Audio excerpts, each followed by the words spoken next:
To President Macron and to the people of France, may our alliance grow ever stronger and more dynamic over the next 240 years and beyond.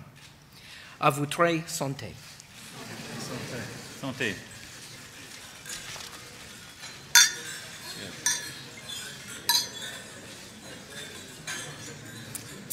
And now it's my great honor to introduce the Vice President of the United States, Mike Pence.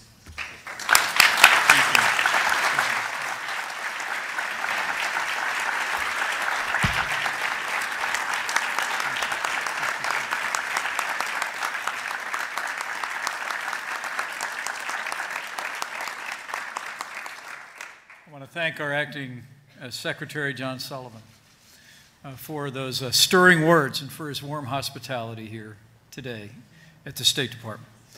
President Macron, Madame Macron, Ambassador McCourt, members of the Cabinet, members of Congress, distinguished leaders and guests from both sides of the Atlantic, you may feel free to be seated.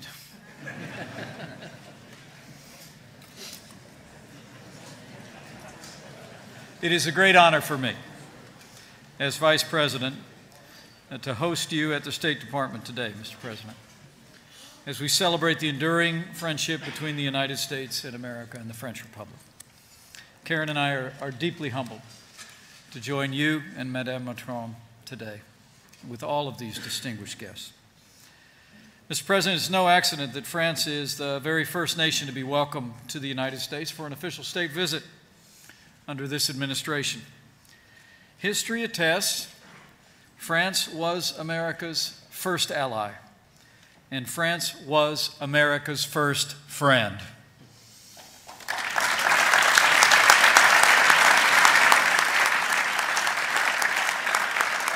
And as your visit demonstrates, under President Donald Trump, our cherished bond is only growing stronger. But, Mr. President, it's also not an accident that you, in particular, are the first leader to receive this high honor. As President Trump said earlier today, the two of you have a wonderful friendship that's evident for all the world to see today. And it is remarkable to think about the similarities that two of you share. Just like our president, you won an extraordinary victory. You upended the establishment. You're charting an inspiring new course for your nation.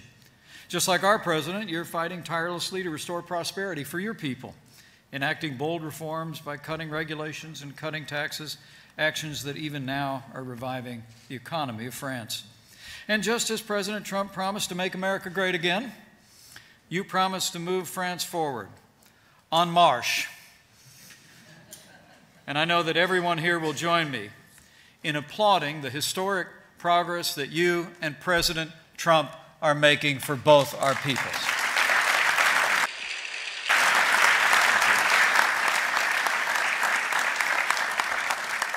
Under President Trump's leadership, sous la direction du président Trump et la vôtre en France, nos nations vont se développer et seront toujours plus proches. Comme le président Trump l'a dit tout à l'heure dans le bureau ovale. He couldn't imagine it had ever been closer. And your strong personal relationship is a reflection of the bond between our two people. But as we heard today on the South Lawn of the White House, the vibrant friendship between the President of France and the President of the United States. Président des États-Unis a ses racines dans l'histoire. Indeed, this morning, you both reflected of a 19-year-old Frenchman who aided America during our revolution. And today, it's a joy for me to reflect on the story of the great friendship between the Marquis de Lafayette and General George Washington.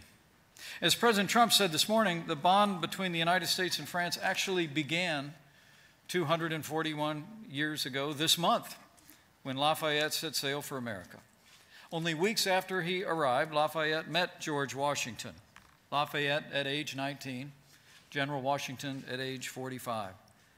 But there was forged a bond for the ages. Washington saw in Lafayette leadership qualities and the courage that would make a difference in the Continental Army, and the alliance was born.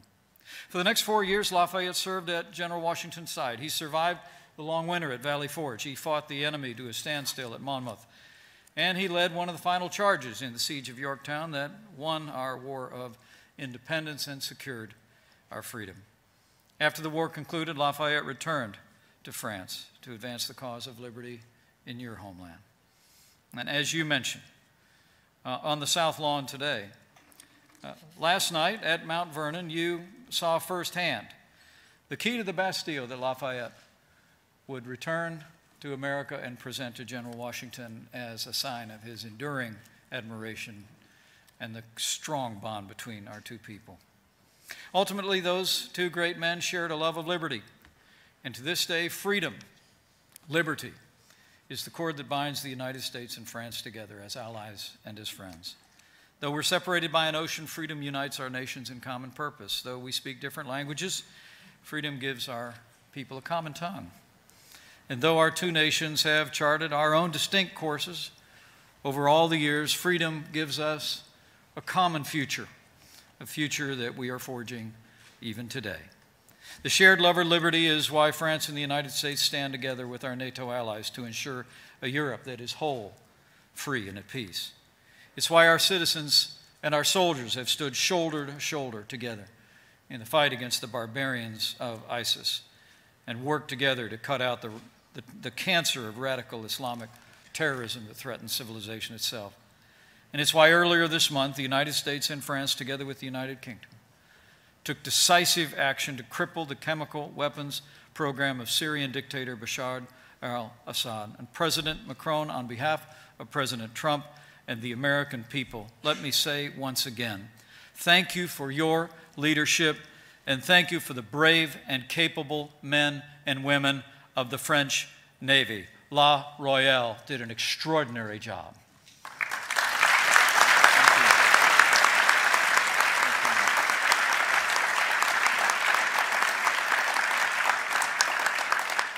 In times like this in the life of both of our nations, it is heartening. It is heartening to stand with a friend who shares our most cherished values and a friend also who has the strength and the will to stand with our strong president to defend our way of life and our values. And we know that friend is France. I couldn't help but think as you and President Trump planted a tree on the lawn of the White House yesterday of the metaphor of a long and enduring relationship. And let me just say, in the words of the psalmist, may this relationship grow like a tree firmly planted by streams of water that produces its fruit in season, whose leaf does not wither. So today, on behalf of our president, on behalf of the American people, I offer a toast to President Macron,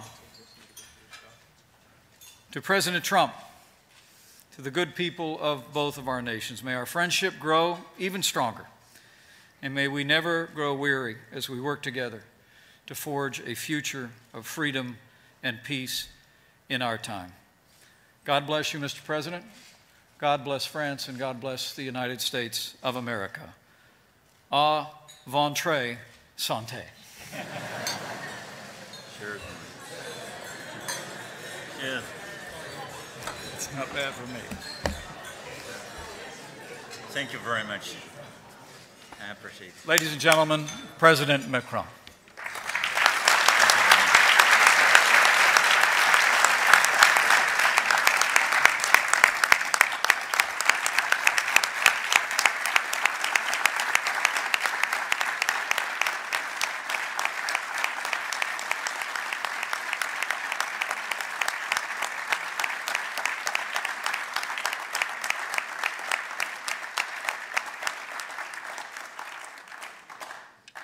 Monsieur le Vice-président,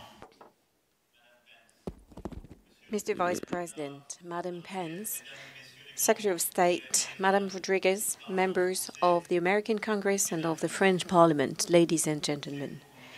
It is for Bridget and myself an immense honor, as well as for the whole of our delegation,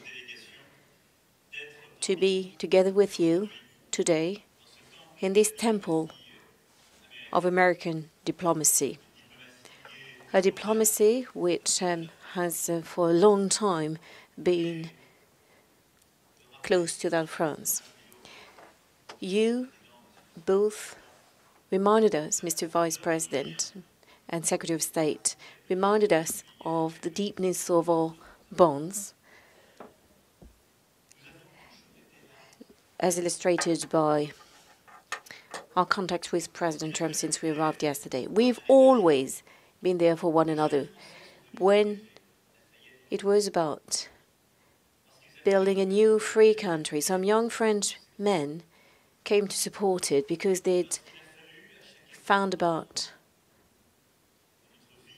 the values of the United States.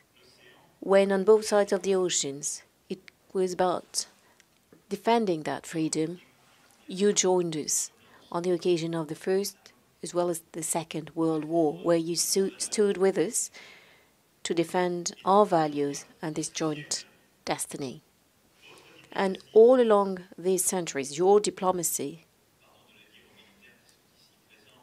and I apologize to the military presence here, our defense is great because our diplomacy is great, and they strengthen each other.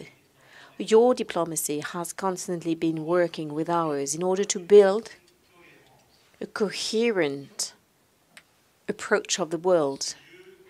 In this place, some major events for our modern peace have been prepared for or agreed upon.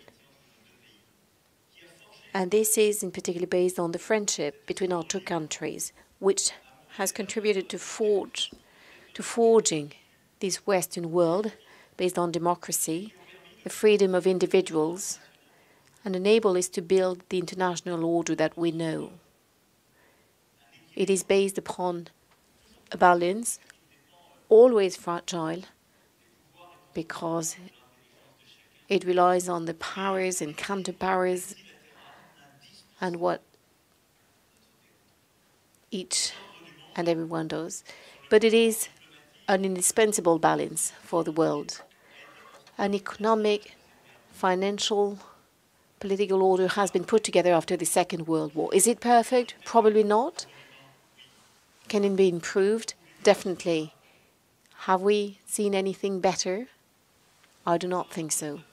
This order that we built, which your diplomacy contributed to, is the one which is in the name of our values, from the United Nations to the IMF and the World Trade Organization, and thanks to all of the international organizations we've put together, this order enables us to enjoy the framework for our cooperation and for defending our values. And this is what we're here to defend today.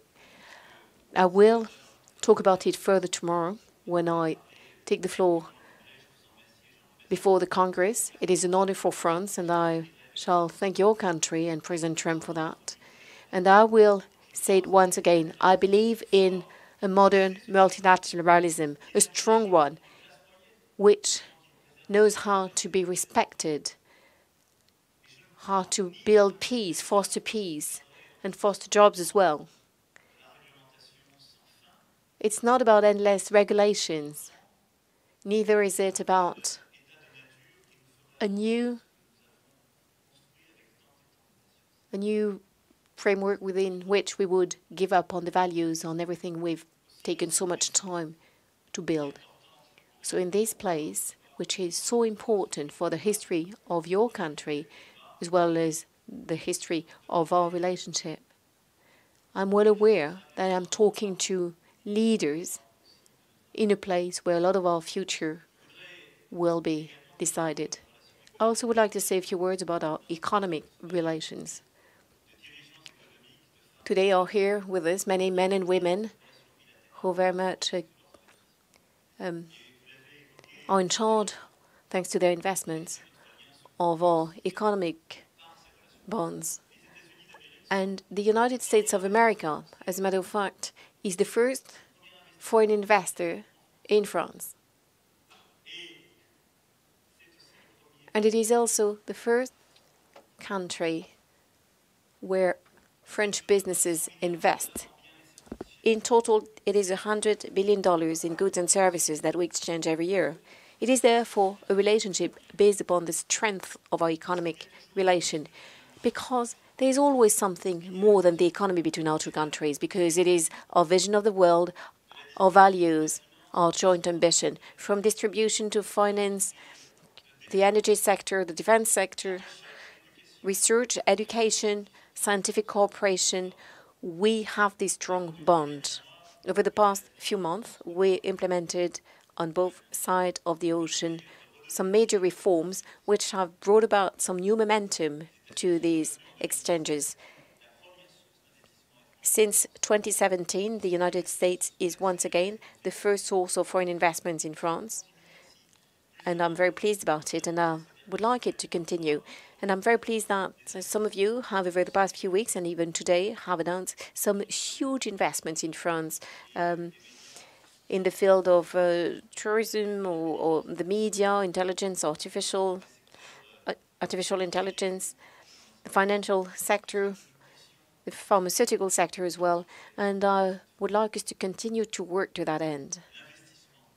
Investments. Investing in a business, investing in human capital through education and training. This is absolutely indispensable for us to succeed. In France, we will continue to implement reforms and to transform the country in order to make it even more competitive, so that within the European Union, we can shoulder all of our responsibilities and support the necessary reforms in the coming months and continue in education, in culture, in research, and in the business sector, continue to be the leader that we are in order to continue to be this counterpart that we've been to the United States for a long time. Of course, it is about creating new jobs for our peoples, in particular our middle classes. It is about also facing up to the coming challenges, the energy transformation, as well as the digital transformation. Everything that will be required in terms of intelligence, artificial intelligence, the changes that it will bring about, our ability to attract talents. And we will have to work to make sure that it is still possible, because we know how to defend this peace that we cherish together. And be it about the international order or the economic order we believe in, we can only keep them if we constantly reinvent them by managing to convince on a daily basis our fellow citizens that this is the right thing for them. There can be no success detrimental to our peoples. And I know that we cannot succeed without protecting and continuing to cherish our values. This is against this background that we will face up to the challenges ahead of us, be they political or economic. But I'm aware that in this city, and together with you, Secretary of State, Mr. Vice President, and together with President Trump, we have reliable allies. We have one historical ally, which means that any disagreement we may have at some point in time will not overcome the strength of history, the weight of our duty, and the values that we've been sharing. So please allow me to raise my glass to this House, to your diplomacy, to all of our guests who are keeping alive the relationship, the economic relationship between our two countries. Raise my glass to your president, to your people, to the friendship between the United States of America and France. Santé. Cheers.